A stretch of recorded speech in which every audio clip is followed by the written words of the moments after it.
This is Leeds Trinity University.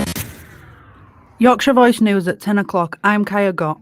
Following the death of a 19-year-old male in Bradford, detectives have launched an investigation. Large police cordons are in place whilst officers examine the scene. Our reporter, Jael Latindila, has more. Emergency services were called on Thursday night to deal with an ongoing fight on Dunkworth Lane. A large group of males were at the scene and a number of cars were damaged during the incident. The 90-year-old male attended Bradford Royal Infirmary with a single stab wound. He died a short time later in the hospital. Detectives are appealing for witnesses. World leaders have been accused of delaying action on climate change as a virtual summit enters its second day. Yesterday, US President Joe Biden committed to doubling his country's efforts to slash carbon emissions. Boris Johnson also called for nations to remain optimistic, pointing to a UK target to cut emissions by 78% by 2035. Environmentalist and children's book author Jane Brown spoke about the government's target for climate change. Disaster. This isn't climate change, this is climate crisis.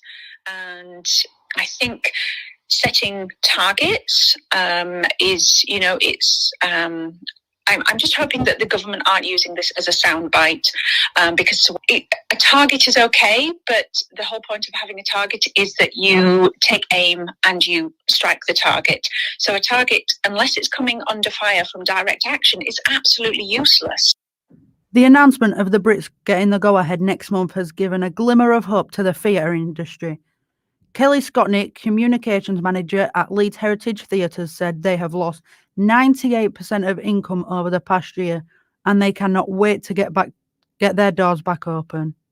From an audience perspective, when I think about the first show that we have and, the curtain call, I can't imagine the noise that's going to erupt and, people just clapping. And I imagine there'll be a few tears, to be honest with you.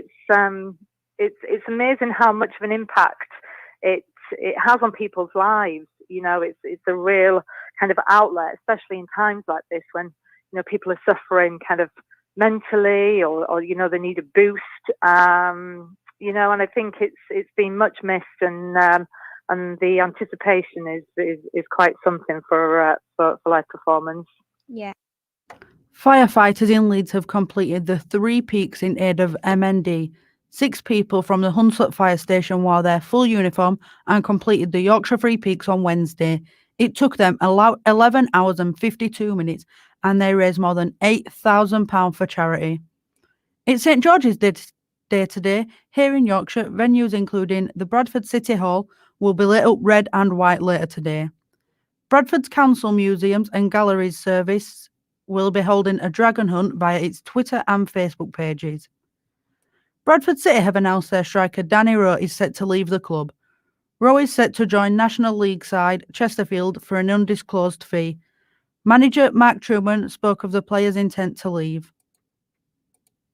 We've had a number of conversations with Danny over the past couple of weeks. We had a positive conversation yesterday about him being in our plans, but unfortunately, Danny's shown a real intent to leave the football club. That's Yorkshire Voice News at 3 minutes past 10. The next bulletin is at 11 o'clock.